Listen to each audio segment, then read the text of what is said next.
परिषद में उपस्थित सभी मान्यवर और पत्रकार बंधु, जैसा कि विदित है कि लगातार 97 डेज से बोधगया में धरना आंदोलन शुरू है और 134 साल का ये अनागारिक धर्मपाल से शुरू हुआ महाबोधि महाविहार का ये संघर्ष आज तक भी शुरू है।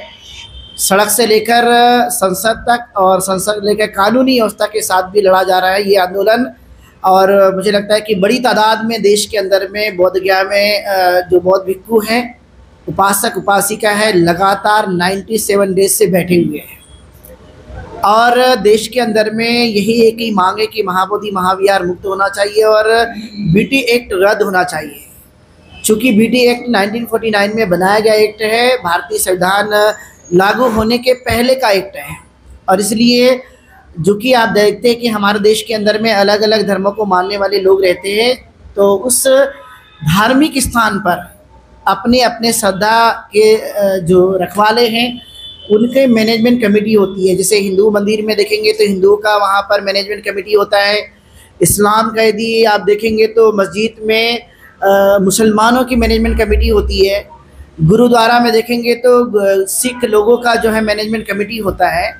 और यदि वो पारसी लोग हैं या अलग अलग ईसाई धर्म के लोग हैं या बौद्ध लोग हैं तो बौद्धिस्ट विहारों में भी बुद्धिस्ट मैनेजमेंट कमेटी देखी जाती है। लेकिन भारत का एक ऐसा महाविहार जो तथागत गौतम बुद्ध की ज्ञान स्थली का केंद्र है, जहाँ पर तथागत गौतम बुद्ध ने ज्ञान की प्राप्ति की, उस स्थान पर हम देखते कि बिहार सरकार ने एक्ट बनाकर 1949 का एक्ट बनाकर जहाँ पर 4 बौद्ध, 4 महंत और गया जिले का कलेक्टर हिंदू, ऐसे कुल मिलाकर 9 लोगों की मैनेजमेंट कमेटी बनाई। और ये हमारी बौद्धों की मांग है कि हमारा ये श्रद्धा का स्थान है, वहाँ पर सिर्फ और सिर्फ बुद्धिस्ट लोगों के मैनेजमेंट कमेटी होनी चाहिए। इस मांग को लेकर लगातार 12 फरवरी से लेकर आज तक भी और आने वाले समय तक भी ये निरंतर जारी रहेगा धरना आंदोलन। माननीय आकाश लामा जी, बनते प्रज्ञाशील जी, बौद्ध भिक्खु संघ, उपासक और उपासिकाओं के माध्यम से लगातार ये आंदोलन जारी है। और ये कई बार आपने देखा होगा सोशल मीडिया के माध्यम से ये अफवाह भी कई बार लोगों तक पहुंच जाती है। यूट्यूबर हो या सोशल मीडिया में अलग अलग जगह के जो हमारे पत्रकार बंधु हैं, वो कई बार इसको हवा देते रहते कि आंदोलन निरस्त हो चुका है और कोई हट गया है, कोई डट गया है। इस तरह की अफवाह लगातार सतत गति के साथ समाज में फैलते रहती है। तो मैं आज इस बात का खंडन भी करना चाहूँगा कि ये आंदोलन लगातार गतिशील है। मैं खुद उसका चश्मुद्दीन गवाह हूँ। मैं लगातार 3 महीने से उस धरना स्थल पर जा करके उसे मैं समर्थन कर रहा हूँ। और फिर भी आपने देखा कि ये सोशल मीडिया के माध्यम से कई बार ये बात बताई जाती है। तो मैं सावधान कराना चाहूँगा हमारे बौद्ध भिक्खुओं को, भिक्खुनियों को, उपासक और उपासिकाओं को, बुद्धिस्ट समाज को कि ये आंदोलन लगातार सतत गति के साथ जब तक चलते रहेगा, जब तक ये महाबोधि महाविहार मुक्त नहीं हो जाता और बीटी एक्ट रद्द नहीं हो जाता, तब तक ये लगातार चलते रहेगा। इसलिए मैं समाज के सभी लोगों से मैं चाहूँगा कि इस तरह के भ्रम से सावधान बने रहें और जो ओरिजिनल रूप से जो धरना स्थल पर बैठे हुए लोग हैं उनके संज्ञान में जब तक वहाँ से ये डिक्लेरेशन नहीं होता है कि ये धरना आंदोलन किस तरह की गति दे रहा है, तब तक आप बिलीव मत कीजिए, विश्वास मत कीजिए। क्योंकि आपने देखा ये सिर्फ वहाँ पे बैठे हुए लोग सिर्फ धरना आंदोलन को गति नहीं दे रहे हैं, तो भारत और भारत के बाहर जितने भी हमारे बुद्धिस्ट लोग हैं ये वहाँ के लोग भी सपोर्ट करते जा रहे हैं। इसलिए जन आंदोलन बन चुका है और इस जन आंदोलन को और भी गति प्रदान करने के लिए हम लोगों ने कुछ जगह जगह जा कर के ये प्रबुद्ध भारत निर्माण करने की संकल्पना को लेकर के और भी हमने प्रोग्राम डिजाइन किया हुआ है। जैसे कि 1 जून 2025 को नागपुर शहर के बेजनबाग मैदान में एक बड़ी सभा का आयोजन किया है, जिसमें माननीय आकाश लामा जी मुख्य अतिथि के रूप में वहाँ पर होंगे, माननीय भीमराव अंबेडकर जी होंगे, चंद्रपति पाटिल जी भी होंगे, मैं स्वयं भी वहाँ पे रहूँगा, हमारी ये सारी टीम वहाँ पर मौजूद रहेगी और कई ऐसे लोग होंगे, आवाज़ इंडिया के लोग, अमिन कामरे जी और समाज के कई ऐसे बुद्धिजीवी लोग जो है उस सभा में सम्मिलित होंगे। और इस सभा में सिर्फ नागपुर शहर के लोग नहीं अपितु इस जगह में गोंदिया है, भंडारा है, चंद्रपुर है, बालाघाट है, सिवनी है, छिंदवाड़ा है, अमरावती है, यवतमाल है, यानी हम ये कह सकते हैं वर्धा है। कई तरह विदर्भ के जगह जगह से लोग इस सभा में शामिल होने वाले हैं। अर्थात लोगों में एक जन जागृति पैदा करने के लिए ये सभा का आयोजन किया गया और इस सभा को संबोधित करने के लिए आकाश लामा जी खुद मौजूद रहेंगे और तमाम हमारे जो शुभचिंतक है इस धरना आंदोलन को गति देने के लिए, तो वो भी यहाँ पर उपस्थित रहेंगे। तो इस तरह का हम लोगों ने ये प्रोग्राम बनाया। इसके बाद रायपुर है, भोपाल है, मुंबई है और कई बड़े बड़े शहरों में इसका आयोजन किया जाना है। तो यह आंदोलन एक जन आंदोलन है जहाँ पर तथागत गौतम बुद्ध ने ज्ञान प्राप्ति का जो स्थान है उसे प्राप्त करने के लिए जो मैनेजमेंट कमेटी बनाई गई है, जो कि हमें असंवैधानिक लगती है आज के वर्तमान समय में, क्योंकि यदि भारत के अंदर में यदि सभी लोगों को लेना है तो बाकी के पूजा स्थान पे भी बुद्धिस्ट लोगों को भी वहाँ पर मेंबर बनाया जाना चाहिए। यदि ऐसा नहीं कर सकते तो कम से कम महाबोधि महाविहार बोध गया का इसमें कम से कम जो महंत लोग हैं या मैनेजमेंट कमेटी में अन्य गैर बौद्ध को रखा गया है, अबौद्ध लोगों को, तो उन्हें वहाँ से बीटी एक्ट रद्द करने के बाद में पूरा का पूरा मैनेजमेंट जो है बुद्धिस्ट लोगों के हाथों में होना चाहिए। इस भावना के साथ में लगातार बौद्ध भिक्खु ये सतत गति के साथ धरना स्थल पर बने हुए हैं। बीच में एक भ्रम था, क्योंकि आप जानते हैं कि भारत और पाकिस्तान का युद्ध जैसी समस्या भारत में आई थी, तो हम जानते हैं कि बाबा साहब अम्बेडकर के हम लोग मानने वाले बाबा साहब अम्बेडकर ने कहा था मैं प्रथम भी भारतीय हूँ और अंतिम में भी भारतीय हूँ। और इसी बात को ध्यान में रखते हुए जब 9 मई को एक नेशनल कमेटी की मीटिंग आयोजित की गई थी, उस मीटिंग में ये निर्णय लिया गया था कि अभी युद्ध की जैसी समस्या आ रही है और बहुत जगह आपने देखा मॉक ड्रिल भी की जा रही थी सभी जगह में। तो इस बात को ध्यान में रखते हुए प्रशासन की तरफ से ये बात आ रही थी कि आप धरना स्थल को रद्द कर दीजिए। तो वहाँ पर डीएम के साथ में, एसडीएम के साथ में, पुलिस प्रशासन के साथ में मीटिंग हुई और मीटिंग के बाद में ये बात कही गई थी उनके द्वारा कि आप धरना स्थल को रद्द कर दीजिए, जब ये भारत और पाकिस्तान का युद्ध समाप्त हो जाएगा फिर से आप शुरू करिए। लेकिन हमारी जो मांग थी धरना स्थल से कि हमारा जो टेंट लगा हुआ है ये हटाया नहीं जाएगा और जो 12 मई की बुद्ध जयंती है उस बुद्ध जयंती में हम लोगों ने लोगों से आह्वान किया है कि बुद्ध जयंती इस बार अपने विहारों में नहीं, अपने संगठनों के माध्यम से आप नहीं मनाइए बल्कि बोध गया आकर के आप लोग मनाइए। और इसलिए लोग वहां पर आने के लिए इच्छुक थे, इसलिए हमने कहा 12 मई की बुद्ध जयंती बुद्ध गया में मनाई जाएगी धरना स्थल पर और महाबोधि महाविहार में उसके लिए पूजा की जाएगी।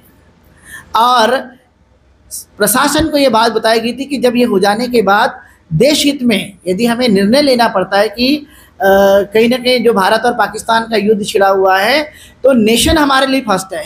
बाकी का जो धरना आंदोलन है या रैली है हम उसको कंटिन्यू बाद में भी कर सकते हैं, लेकिन हमारे लिए देश फर्स्ट है। इस भावना के साथ हमने ये वहाँ से डिक्लेरेशन किया था कि ये धरना आंदोलन रद्द नहीं किया जा रहा है बल्कि कुछ समय के लिए संख्या कम कर दी जाएगी, लेकिन धरना आंदोलन रद्द नहीं किया जा रहा है। तो ये बात हमने पूरे मीडिया के सामने भी रखी थी और हमारे मैनेजमेंट कमेटी जो कि नेशनल कमेटी थी उसके माध्यम से ये बात बताई गई थी। वहाँ पर मैं मौजूद था उस दिन जो है आप जैसे पुलिस स्टेशन से बाहर निकले उस वक्त में लामा जी की एक प्रेस हुई बहुजन मीडिया के सामने और लामा जी ने वो आंदोलन पोस्टपोन करने की घोषणा की। आपको पता नहीं ये बात? देखिए मेरे पास में वीडियो है। देखिए पोस्टपोन और निरस्त करने के लिए स्टॉप करने दोनों में अंतर है। शब्दावली को जानिए आप भी बोले हैं पोस्टपोन भी बोले हैं लामा जी। सुनिए बहुजन मीडिया नहीं चला है, आप बोल रहे हैं देखिए पूरा आप सुनिए, पूरा सुनिए। आप इस तरह से तोड़ मरोड़ कर मत बताइए। आप अभी भी वीडियो है। ठीक है मैं बता रहा हूँ आपको, सुनिए प्लीज। मैंने आपको अभी भी बताया कि वो निरस्त करने के लिए कहीं पर भी नहीं बात कही गई थी। आप सुन लीजिए, कंप्लीट सुनिए प्लीज। हमारे पास में वीडियो है। आप पहले सुनिए पहले आप सुन लीजिए पहले आप सुन लीजिए। आप सुनेंगे तभी तो बता पाऊंगा मैं। तो हमने वहां से बात कहा था कि देश के हित के लिए अभी भी हम ये बात कह रहे हैं, चूंकि प्रशासन के साथ हमने ये बातचीत की, उनका बार बार प्रेशर आ रहा था कि ऐसे समय में रैलियां धरना इवन IPL भी आपने देखा होगा उस समय रद्द कर दिया गया था। तो देश हित के लिए यदि हमें ये कुछ दिनों के लिए संख्या कम करके यदि इस धरना आंदोलन को चलाना पड़े तो हम वो करने के लिए तैयार हैं, लेकिन निरस्त नहीं किया गया। हमारे तरफ से कोई भी ऐसी टिप्पणी नहीं की गई कि हमारा धरना स्थल निरस्त किया जाएगा। हम इस पर अभी भी अडिग है कि महाबोधि महाविहार का ये संघर्ष जारी रहेगा तब तक जब तक बीटी एक्ट रद्द नहीं हो जाता, जब तक महाबोधि महाविहार मुक्त नहीं हो जाएगा। इवन ये बात बता रहा हूँ कि धरना आंदोलनकारी में जैसे बौद्ध भिक्खु है या लामा जी है, उनका साफ स्पष्ट कहना है कि हमारी यहाँ से लाश जा सकती है, लेकिन हम यहाँ पे डटे रहेंगे तब तक जब तक धरना हमारा ख़त्म तभी होगा जब महाबोधि महाविहार मुक्त होगा और बीटी एक्ट रद्द होगा। ये पहले सुन लीजिए, कंप्लीट प्लीज कंप्लीटली सुन लीजिए, कंप्लीट लीजिए, सुनिए पहले सुन लीजिए। आप गवाह हैं, मैं भी गवाह हूँ, सुन लीजिए आप पहले, आप पहले सुन लीजिए प्लीज। आप यहाँ पे लोगों को गुमराह मत कीजिए। देखिए वहाँ जो हुई है, अभी मैं बोल रहा हूँ, आप जैसे लोग गुमराह कर सकते हैं, हमारे जैसे बौद्ध भिक्खु गुमराह नहीं कर सकते, ठीक है? नहीं। हाँ बोलिए।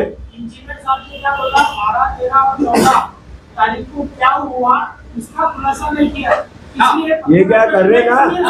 अभी पूरा कंप्लीट तो होने दीजिए। सुनिए तो सुनिए ना, तो करते ना। इंडिया में पहला था विनयाचार्य पंडित जी का, अभी तक पंडित जी ने नाम नहीं लिया क्योंकि अभी हवालात में उनका जिक्र नहीं कर रहे। देखिए आपको नहीं पता, सुनिए, विनयाचार्य के बारे में बताओ, वो मेरा शिष्य है, आपको नहीं पता होगा। उसका कारण है बताता हूँ मैं। अभी आपको अभी जेल में कैसी चीज़ उतारेंगे, बाहर तो आने दो, पहले आने दीजिए पहले प्लीज।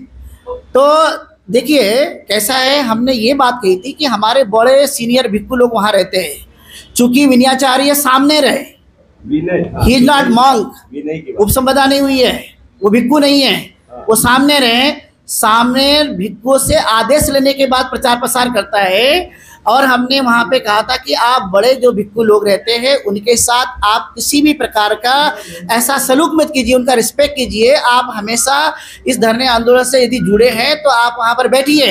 लेकिन हमने ये देखा है कि वो बार बार फेसबुक और यूट्यूब के माध्यम से ही प्रचार प्रसार करते रहे हैं। वहाँ पर जो है बैठ करके धरना आंदोलन से वहाँ पर वो बैठे नहीं।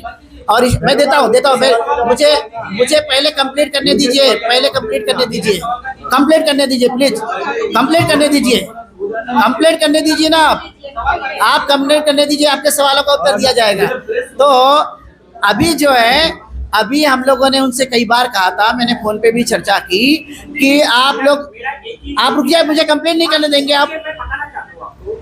देखो बौद्ध गया में यहाँ के सभी पत्रकार जो बहुजन मीडिया है वहाँ पे थे, हम जो सकते हैं वो आप बताइए। और रणवीर साहब आपसे भी रिक्वेस्ट है, क्योंकि विनयाचार्य जी जो है वो आज भी हवालात में है, उनको छुड़ाने के लिए आप क्या करने वाले हैं? देखिए आज हमारी जो प्रेस कॉन्फ्रेंस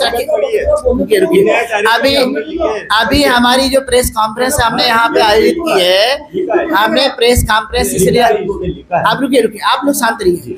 हमने प्रेस कॉन्फ्रेंस आज की इसलिए बुलाई है कि जो हमारा आगामी जो प्रोग्राम होने वाला है उसकी तैयारी हेतु हमने जो प्रेस कॉन्फ्रेंस आज की हमने बुलाई है। जो वहाँ पर हो गया उसका जो खुलासा है, हम लोग आप वहाँ पर आइए 1 जून को, वहाँ पे बड़ी संख्या में इसका आप लोगों को हवाला दिया जाएगा। आज हमने इस आह्वान के लिए आज की हमने प्रेस कॉन्फ्रेंस बुलाई है, आप लोग उसको शांति से सुनिए कि जो आपके सामने हुआ नहीं हुआ, मैं खुद उसका चश्मुद्दीन गवाह हूँ। वहाँ पे मैं बैठा था और कई सारी बातें मैंने कही थी। जो सामने भिक्खु का सम्मान नहीं कर सकता, जो सामने भिक्खु का सम्मान नहीं कर सकता, वो जेल में डालेंगे। देखिए, अरे भैया जेल में हमने थोड़ी डाला है। देखिए आपको पूरी जानकारी नहीं है, आप एक जानकारी नहीं, आप एक तरफा लेते हैं। कितने पैसा लिया आपने उनसे, कितना पैसा लिया आपने उससे, बताइए। एक मिनट बताइए, कितना पैसा लिया आपने उससे, आपने कितना लिया बताइए ना। आप, हम कोई पैसा देते नहीं और न लेते, ठीक है। आप कितना, नहीं इस तरह जब सवाल करते हैं, हाँ तो ये बराबर करेंगे ना, ये सुन नहीं रहे। सवाल सामने है क्या बुद्धिज्म का प्रचार प्रसार सिर्फ सामने नहीं कर सकता, क्या उपासक नहीं कर सकता, क्या भक्ति जी करेंगे? आपको आचार संहिता रहती है।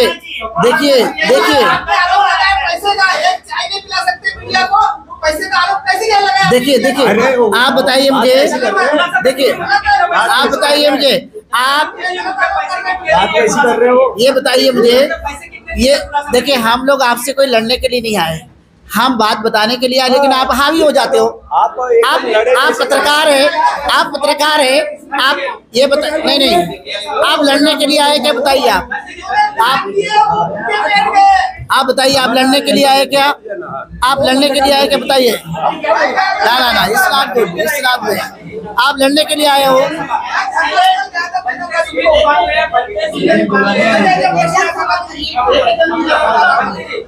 सुमित पाल ने बिना चारे के खिलाफ पुलिस स्टेशन में शिकायत की है या नहीं, ये बताइए। ये हमारा आज का कोई प्रेस कॉन्फ्रेंस का उत्तर नहीं है, आज का नहीं है, आज का हमारा ये नहीं है। आप पूछते रहिए। आज का हमारा ये विषय नहीं है, आज का हमारा विषय नहीं है। बवाल हो गया, आकाश लामा कहाँ गए थे, वहाँ पर क्यों नहीं पहुंचे तुम लोग? आपको पता है हमने भेजा था, वहाँ पे मारपीट हो रही थी, महिलाओं के साथ में मारपीट हो रही थी, तब तुम लोग कहाँ गए थे? हम लोग धरना स्थल पे बैठे थे, धरना पे बैठे हुए थे, हम धरना स्थल पे बैठे थे,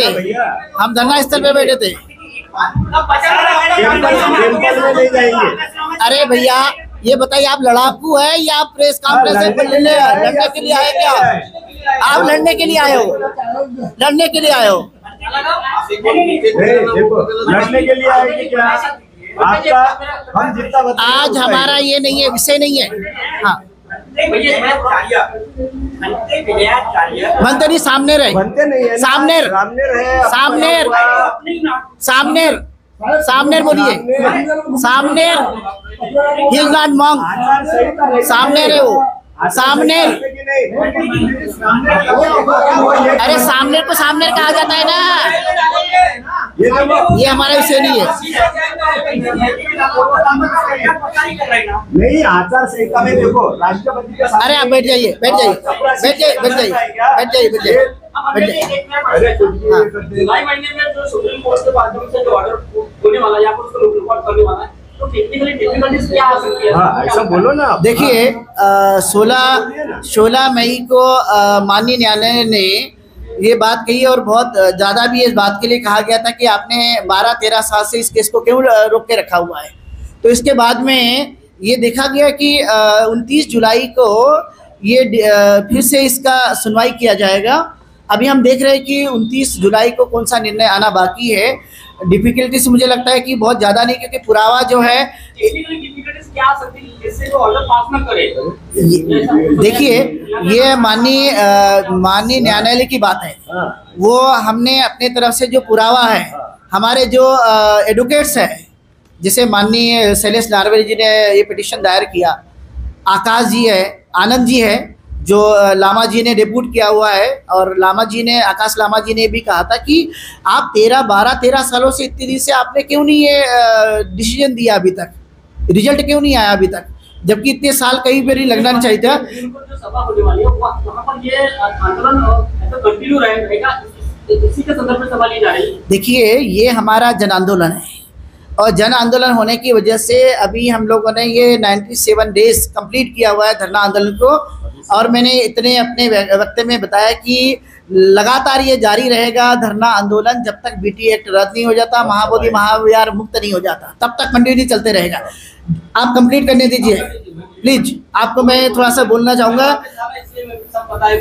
आपको जितना पता है उससे ज़्यादा मुझे पता है, ठीक है, क्योंकि आप भाग रहे थे इधर उधर, मैं जगह पे बैठा था, ठीक है, प्लीज अंडरस्टैंड मी।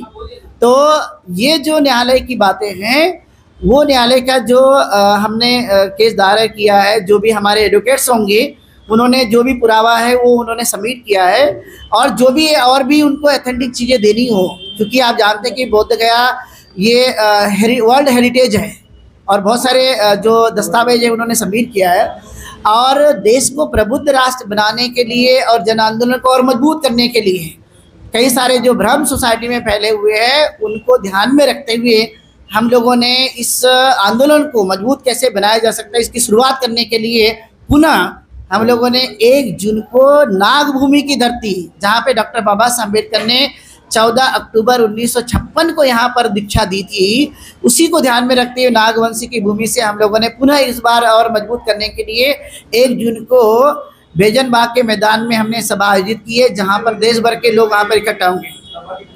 सभा ये 5 बजे शुरू होगी, 6 बजे 5 बजे शुरू होगी। तमाम देश भर से लोग 12 मई को बोधगया आए थे, ठीक है, और तमाम लोगों को ये आशाएं थी कि जो 90 दिन का जो हमारा आंदोलन हुआ, हमको ये पूरा अपडेट आप लोग बताएंगे।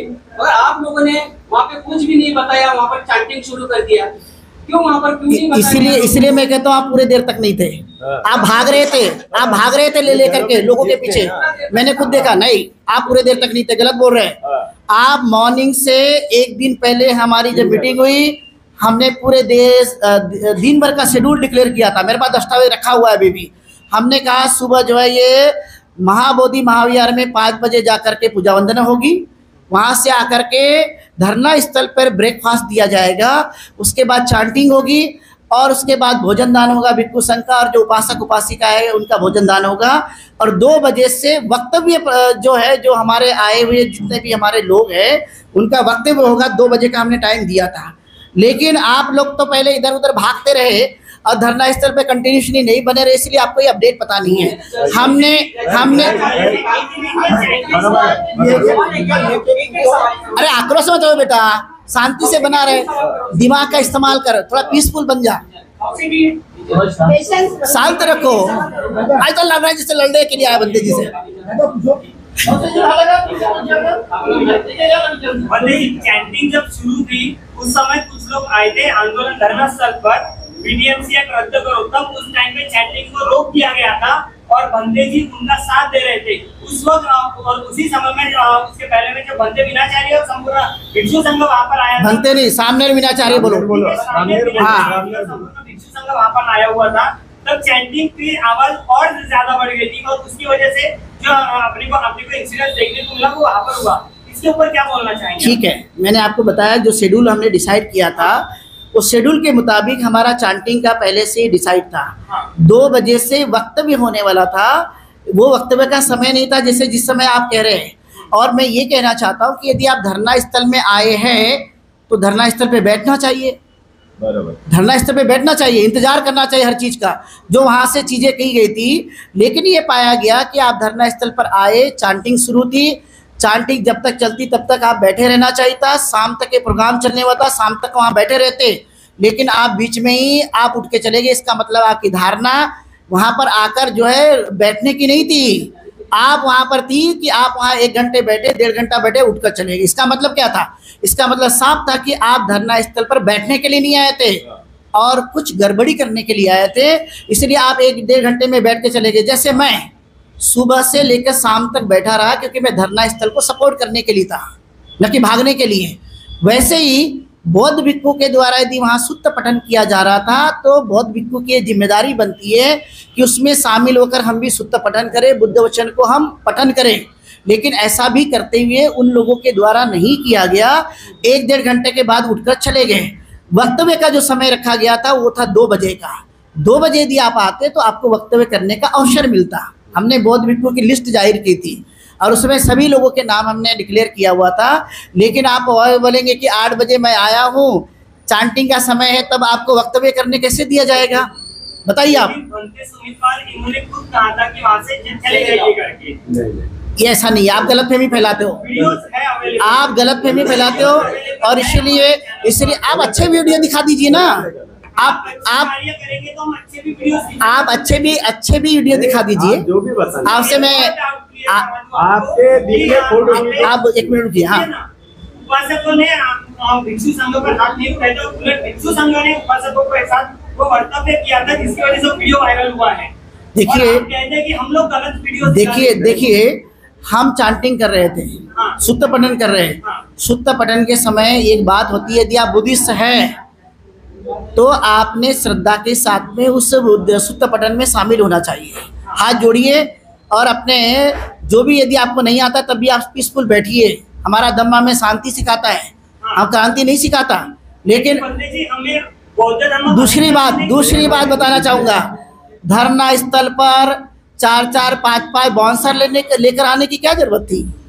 बताइए आप, है कोई उत्तर इसका आपके पास? यदि आप बौद्ध भिक्षु, मेरे साथ उपासक उपासिका है, न कि बाउंसर लेकर आए, आप 6-7 बाउंसर लेकर आए धरना स्थल पर, और वहां पर जो है वहां आप बैठे, बाउंसर की क्या जरूरत है? हमारे बहुत सारे जो समता सैनिक दल के जो सैनिक थे उनको धक्का मार कर आप आते हैं, आप आए हो तो पीछे जाकर बैठिए। जब बौद्ध भिक्षु वहाँ बैठा है और वो जितने सामने बैठे थे वो सिर्फ 10 दिन के लिए सामने बने थे, वो भिक्षु नहीं थे।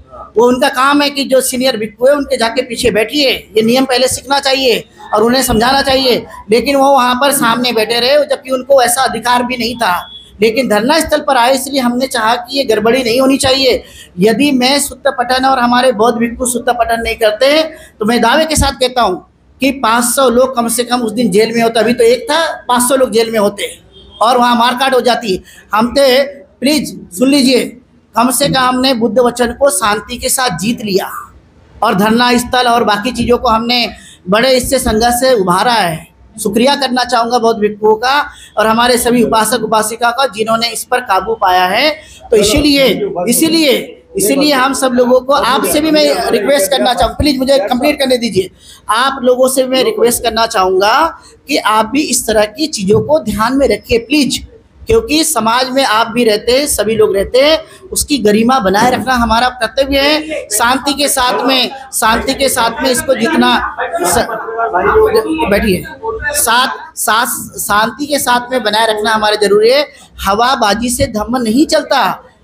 वी शुड बी प्रैक्टिकल, हमें प्रैक्टिकल, प्लीज कंप्लीट मी। हम समझ गए। हाँ, तो ये चीजें होना जरूरी है। मैं आप लोगों से यही कहना चाहूँगा, प्लीज आपसे, वैसे मैं बहुत हम्बल रिक्वेस्ट कम करता हूँ, लेकिन आप सब यूट्यूबर या जो भी सोशल मीडिया के हमारे जितने भी बंधु हैं या उपासक उपासिका भी यदि आप होंगे तो आप प्लीज इन चीज़ों को ध्यान में रखिए, क्योंकि आप भी समाज के अंग हैं। आप ऐसे स्तंभ है जिसको हम चौथा स्तंभ मानते हैं डेमोक्रेसी का, तो कम से कम इन चीज़ों को ध्यान में रखिए। अच्छी चीज़ों को थोड़ा ध्यान रखिए कि हमें क्या क्या चीज़ें करनी चाहिए। हम किसी के साथ ऐसा अंधा भक्त बन के मत जाइए, ये कहीं ना कहीं दिक्कत करता है समाज के लिए। इसलिए उन लोगों के साथ कम से कम, मैं वहाँ पर कितने दिनों से हमारे कम से कम अभी भी 15 भिक्षु वहाँ बैठे हैं, और इसके पहले बुद्ध जयंती तक 50 भिक्षु को मैं खुद लेकर गया था वहाँ बैठे। आपको कहीं सोशल मीडिया में कहीं पर भी दिखाई नहीं दिए, लेकिन वो वहाँ डटे हुए हैं। लेकिन मैंने ऐसे भी बौद्ध भिक्षु को देखा जो वहाँ बैठे नहीं, फेसबुक, व्हाट्सएप, यूट्यूब में सारा जाहिर किया। ये गलत है। आप लोगों को प्लीज, आप मुझे कंप्लीट करने दीजिए। आप जो है इस बात का प्रचार कीजिए कि ऐसी अफवाह से सावधान बने रहिए, और ओरिजिनल चीजें जो धरना आंदोलन से जो चल रहे हैं, आकाश लामा जी, भंते प्रज्ञाशील जी, बौद्ध भिक्षु और तमाम उपासक उपासिकाएं, जो उपासक उपासिका लगातार जो है ये लीड करते जा रहे हैं, तो इनका हमने ध्यान में रखना जरूरी है। आपकी बात हमने हमारे ध्यान में आ, ठीक है। अब पत्रकारों की बात सुनिए। आप जिस प्रकार से बता रहे हैं कि विनायकाचार्य सामने है, तो हम भी चलो मान लिए सामने, मानी नहीं, मानना है। नहीं, आप हमसे डिबेट मत कीजिए ना डिबेट नहीं कर रहे हैं, है ना, और आपको बताना पड़ेगा ना। आकाश लामा जी ये सामने है क्या, ये मेरा एक सवाल है। विनायकाचार्य और आकाश लामा जी ये दोनों आपके सामने ही है क्या, ये पहले क्वेश्चन मेरा रहेगा। और दूसरा क्वेश्चन मेरा ये है कि आकाश लामा जी अभी जेल में है, कारागृह में है। आकाश लामा जी कहाँ से जेल में आ गए? अल्लाह माफ कीजिए, विनायकाचार्य जी माफ कीजिए, मैंने माफी मांगा, मैं समझे उलट हो गया। विनायकाचार्य जी कारागृह में है, वो आपके सामने है, आपके शिष्य है, उनको छुड़ाने के लिए आप क्या प्रयास? ठीक है, पहला मैं इसको बोलता हूँ कि देखिए, जब ये आंदोलन शुरू हुआ लगभग 3 सालों से all India Buddhist forum and all Buddhist organisation, इसने पूरे 3 साल तक स्टडी करके लामा जी ने इस ऑर्गेनाइजेशन को बनाया। प्रज्ञाशील भंते जी पूरे देश भर में घूमे और घूम कर जनमानस में ये बीटी एक्ट की जानकारी दी, महाविहार मुक्त कैसे करते आएगा इसकी जानकारी उन्हें देश भर में दी। और 17 सितंबर को पटना में एक बड़ी रैली की 2024 में, और वहाँ पे लोगों को उन्होंने इकट्ठा किया और माननीय मुख्यमंत्री जी को उन्होंने ज्ञापन भी सौंपा, और सौंपने के बाद में फिर से लगातार जो है वो 5 महीने तक और भी घूमते रहे और इस निष्कर्ष पे पहुँचे कि ये आंदोलन को अब और भी सक्रिय करना चाहिए। इसलिए 12 फरवरी से लेकर उन्होंने भूख हड़ताल शुरू किया और भूख हड़ताल में लगातार ये 27 फरवरी तक उसी महाबोधि महाविहार के सामने चलते रहा। उसके बाद आधी रात को प्रशासन यानी पुलिस प्रशासन आता है, बौद्ध भिक्षु को उठा लेता है और उनको ये कहते हैं रात में कि आपको हम अस्पताल में ले जाना चाहते हैं क्योंकि आपकी तबीयत खराब है। तो हमारे बौद्ध भिक्षु थोड़े ठीक है चलते हैं, क्योंकि रात की 12 बजे की बात थी, और बौद्ध भिक्षु को सीधे उन्होंने पुलिस थाने में लेकर जब उन्होंने बिठाला और फिर वहाँ से धरना स्थल हटा दिया गया। और दूर मुहान जहाँ पे लगभग 2.5 किलोमीटर ये बौद्ध महाबोधि महाविहार से शुरू किया गया, रिवाइवल हुआ। तो ये साफ तौर पे 3 साल से आकाश लामा और भंते प्रज्ञाशील और उनकी पूरी ऑल इंडिया बुद्धिस्ट फोरम की टीम लगातार ये प्रचार प्रसार करते आ रही है। तो आकाश लामा एक उपासक है, न सामने रहे न भिक्षु है, उपासक है, लेकिन 3 साल से लगातार उन्होंने जन चेतना लाई किसके संबंध में, महाबोधि महाविहार और बीटी एक्ट को रद्द करने के लिए पूरे देश भर में जगह जगह घूमे, जनमानस का उन्होंने सपोर्ट लिया और तब जाकर के ये धरना आंदोलन यहाँ तक शुरू हुआ। 27 फरवरी के बाद जब ये धूमवुहान में जब ये आंदोलन शुरू हुआ, उसके पहले भी बहुत सारे भारत के जो हमारे तमाम भिक्षु है, सामनेर है, बौद्ध उपासक उपासिका है, वहाँ जा गए और जाकर के उन्होंने सपोर्ट देना शुरू किया। उस समय बहुत कम संख्या थी और बाद में जो है ये जब सोशल मीडिया के माध्यम से बड़े बड़े प्रचार किए गए तो वहाँ पर लोगों का जन समर्थन लेना शुरू हुआ। ज़्यादा घटना कब हुई कि जब बौद्ध भिक्षु को वहाँ से हटाया गया तो एक सिंपैथी पैदा हुई सोसाइटी में, बुद्धिस्ट सोसाइटी में, और ज़्यादातर बौद्ध भिक्षु भिक्षुनियाँ उपासक उपासिका वहाँ पर गए और फिर उन्होंने धीरे धीरे समर्थन देना शुरू किया कि देश भर में जगह जगह अलग अलग शहरों में रैलियाँ निकाली गई। हमने भी खुद 2 मार्च को नागपुर में रैली निकाली थी। इवन हमने संविधान चौक में इवन रास्ता भी जाम किया था। हमारे बौद्ध भिक्षु थे, बहुत सारी उपासक और उपासिका भी थे, हमने भी वहाँ पर किया था। और उसके बाद आप देखेंगे देश के अलग अलग समय में, देश के अलग अलग राज्यों में बड़े पैमाने पर, चाहे वो सिक्किम हो, लद्दाख हो, या उत्तर हो या दक्षिण हो, पूर्व हो, पश्चिम, पूरे देश भर में एक बड़ा आंदोलन खड़ा हो गया। रैलियाँ, धरने आंदोलन, और कई जगह नागपुर में तो बहुत दिन तक धरना आंदोलन भी संविधान चौक में दिया गया था अलग अलग संगठनों के द्वारा। सबका शुक्रिया है, सबका धन्यवाद है क्योंकि उन्होंने इस आंदोलन को खड़ा किया। लेकिन इसमें एक बात मैं जोड़ना चाहता हूँ, कुछ लोगों की मंशा इसमें बहुत गलत थी। मेरे पास भी बहुत सारे फ़ोन आते थे कि बनते जी यहाँ पर जो है ये इस तरह का नहीं हो रहा है। तो हमने उनसे कहा ये शादी का कार्यक्रम नहीं है, ये धरने का कार्यक्रम है। शादी में तामझाम किया जाता है, धरना में तामझाम करने की कोशिश नहीं होती। वो हमारा मन को जो इच्छा होती है, जो हमने मांग रखी है, उसको पूरा करने के लिए हम जन समर्थन देते हैं। तो वहाँ पे कुछ लोग क्या करना चाहते थे, इस आंदोलन को हाईजैक करना चाहते थे और समाज में ये पैदा करना चाहते थे भ्रम कि आकाश लामा नहीं चला रहा है, ये प्रज्ञाशील भंते जी नहीं चला रहे, बौद्ध भिक्षु नहीं चला रहे, हम अकेले चला रहे हैं। और ये भ्रम वहाँ पे शुरू हुआ और इसलिए आकाश लामा जी और बाकी लोगों को थोड़ा थोड़ा टार्चर करना, उन्हें तकलीफ पहुँचाना, और तब हमने विरोध करना शुरू किया। तब तक हमने किसी भी भंते जी का, कोई सामनेर का, कोई उपासक उपासिका किसी भी प्रकार का विरोध नहीं किया। वहाँ के जो बैठे वाले भिक्षु उनको कष्ट पहुँचाना शुरू किया गया और कष्ट पहुँचाने के बाद हमने उनसे बात भी की कि आप प्लीज़ आप यहाँ बैठिए, कष्ट मत पहुँचाइए, अलग अलग तरह की चीज़ें मत कीजिए। तो ये बात हुई। और दूसरा जो आपका सवाल है कि देखिए हर चीज़ समय के साथ होती है, कोई काम नियम के साथ होता है। हम संविधान को मानने वाले लोग हैं, हम एक दिन में कोई संसार रच नहीं सकते। हर एक चीज़ स्टेप बाय स्टेप होती है। जो भी समस्या आई है उसका समाधान, हल ढूंढने के बाद समस्या का समाधान निकाला जाएगा। आप अभी मुझे बोल दो कि ये चीज़ कर दो तो ऐसा संभव नहीं है। थोड़ा इंतज़ार कीजिए। समाज में पनपा हुआ वेर को भी शांत होने के लिए वक्त लगता है, इसलिए आपका बता रहा हूँ, मैं बता रहा हूँ वो भी तो ठीक है ना, ठीक है, ठीक है। हमने पहले भी कहा, मैंने बहुत सारे सोशल मीडिया में कहा कि देश के बहुत सारे एडवोकेट्स और बहुत सारी हमारी टीम लगी हुई है जो उसको हल करने में, समस्या हल करने में लगे हुए हैं। वो एक दिन का काम नहीं है क्योंकि कई सारी FIR दर्ज हुई है, कई सारा है। और दूसरी बड़ी बात है, हमने कई बार समझाया कि शांति से क्रांति करनी है। हमें इस आंदोलन को उग्र नहीं बनाना है। लेकिन ये बात देखा गया है, मैं आपको बता रहा हूँ कि महाबोधि महाविहार में हर व्यक्ति को मोबाइल फ़ोन ले जाने की, कैमरा ले जाने की अनुमति थी। लेकिन हमारे ही लोगों ने क्या किया, वहाँ जा कर के, हमारी लड़ाई पंडों से नहीं है, हमारी लड़ाई किसके साथ है, महाबोधि महाविहार और बीटी एक्ट के साथ है। जो सरकार ने मैनेजमेंट कमेटी बिठा के रखी है, वो बीटी एक्ट रद्द के लिए हमारा आंदोलन है, न कि पंडों से आंदोलन है। मैं आपको बता रहा हूँ, उनके साथ हमारा कोई नहीं है, आदमी के साथ हमारा कोई झगड़ा नहीं। सरकार के साथ हमारी वो है कि बीटी एक्ट आपने जो बनाया उसको रद्द करने के लिए, और उसी तरह से वहाँ पर हमारे लोग ही गए, उग्र वातावरण किया। 13 तारीख को भी यही उग्र वातावरण किया जो आप बोल रहे हैं ना।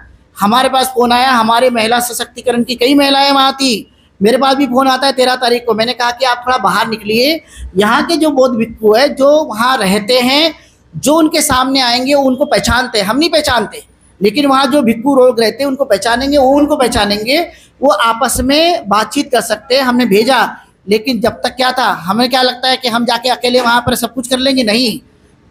इस धरना स्थल से बौद्ध भिक्षु गए जब तक ये किस्सा हो चुका था।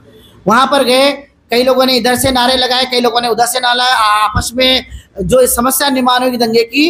रात में ऑटो वालों ने हमारे उपासक उपासिका को इवन ऑटो में बैठाने से इनकार कर दिया, होटल बंद कराने की बात की। और 14 तारीख को आप देखेंगे पूरा का पूरा बोधगया बंद था, सारे मार्केट बंद कर दिए गए थे। तो क्या हम आज दंगा करने गए थे कि बीटी एक्ट को रद्द करने के लिए मांग करने गए थे? हम बीटी एक्ट को रद्द करने के लिए मांग करने के लिए गए थे, दंगा करने के लिए। हम पर्सनल किसी भी अटैक मत कीजिए, हम अभी भी कह रहे हैं आपके चैनल के माध्यम से, पर्सनल किसी पे अटैक मत कीजिए, किसी भी संसाधन को, सार्वजनिक चीज़ों को नष्ट मत कीजिए। संवैधानिक जो हमारी लड़ाई है उसको आप जरूर कीजिए, ये हमारी अपील थी। हम धरना स्थल से बार बार कह रहे थे, और हमने ये भी कहा था कि यदि कोई ऐसा करता पाया गया वो खुद जिम्मेदार होगा। धरना वाला जिम्मेदार नहीं था कि धरना स्थल से हमने ऐसा किसी भी आदमी को करने के लिए नहीं कहा। आप आते, कानून क्या कहता है, यदि आपके ऊपर में किसी ने अटैक किया तो सबसे पहले हमारी जिम्मेदारी बनती है थाने में जाकर कंप्लेंट करना, ये हमारा अधिकार बनता है। लेकिन ऐसा न करते हम भी लड़ने लग गए बाकी लोगों से, तो ये ध्यान में रखना जरूरी है।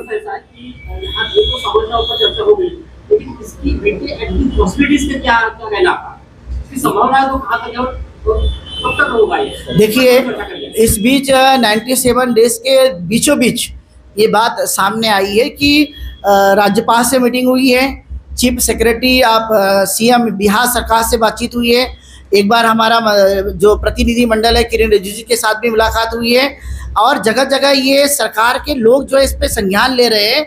और इसका लगता है कि अभी कानूनी लड़ाई के जिस हिसाब से ये लगाया गया था, हमारा पिटीशन दायर किया गया था, अभी 16 तारीख को कुछ बात संज्ञान में आई है, 29 जुलाई को इसका डिक्लेरेशन भी है। लास्ट में नहीं कह सकता, लेकिन है जिस हिसाब से बात कही गई है, इसके आगे भी और चीज़ हो सकती है, लेकिन मुझे लगता है संभावना ज़्यादा है। अभी बहुत सारे जो एडवोकेट्स हैं या जो प्रशासन शासन में बैठे वाले लोग हैं, क्योंकि इस बार पहली बार 134 साल के इतिहास में पहली बार पार्लियामेंट में बहुत सारे सांसदों ने आवाज़ उठाई है, बहुत सारे हमारे असेंबली में अलग अलग राज्यों में विधायकों ने आवाज़ उठाई है, और धरना स्थल लगातार ये जारी है। इसलिए इस बार की पॉसिबिलिटी अधिक है, कुछ समय के बाद इसका सकारात्मक रिजल्ट भी आ जाएगा। बशर्ते हमें अपना जो पेशेंस है वो बनाए रखना है, शांति बनाए रखिए, उग्र मत होइए। हम बार बार निवेदन करते हैं, उग्रता के साथ लड़ाई नहीं लड़ाई जा सकती, मुझे वैसे बोलना नहीं चाहिए, लेकिन फिर भी मैं हिम्मत के साथ बोलता हूँ आपके सोशल मीडिया के सामने कि यदि आपको ये करना हो तो आपके पास लाखों करोड़ों खोज चाहिए, अकेले आप नहीं कर पाएंगे। जी, अभी एक नेशनल कमेटी बनने जा रही है दिल्ली में, 5 तारीख को मोर्चा है जो राज्यपाल ने वहाँ पर जो पूजा पाठ की उसके खिलाफ में, और 6, 7, 8 तारीख को एक नेशनल जो कमेटी बनने वाली है, तो आप कमेटी के साथ में रहेंगे कि आपका आंदोलन अलग रहेगा? देखिए, ये नेशनल कमेटी 13 तारीख में मीटिंग हो गई, और already all India Buddhist forum की कमेटी तो पहले से चल रही है, जिसके तहत शुरू किया ये आंदोलन है। लेकिन कुछ साथियों के रिक्वेस्ट करने के बाद या लगता है कि ये ज़रूरत है, तो इसलिए मीटिंग में ये बात कही गई थी कि नेशनल कोऑर्डिनेशन कमेटी की जो है बात चर्चा की गई। उसमें हम तो धरना आंदोलन के साथ हैं, हम किसी पर्टिकुलर आदमी के साथ नहीं हैं। जब तक ये मांग महाबोधि महाविहार के लिए है, बीटी एक्ट को रद्द करने के लिए जो भी व्यक्ति है धरना आंदोलन के माध्यम से इसे यदि आगे बढ़ाता है, हम उनके साथ है रहेंगे। और जब तक ये बीटी एक्ट और महाबोधि महाविहार मुक्त नहीं हो जाता तब तक हम हैं साथ में। और ये जो कमेटी जो भी तैयार होगी, सबके मिलकर जो निर्णय लिए जाएंगे, अकेले से नहीं, जो सब निर्णय लेंगे हम उनको फॉलो करेंगे, उनके साथ बने रहेंगे। धन्यवाद।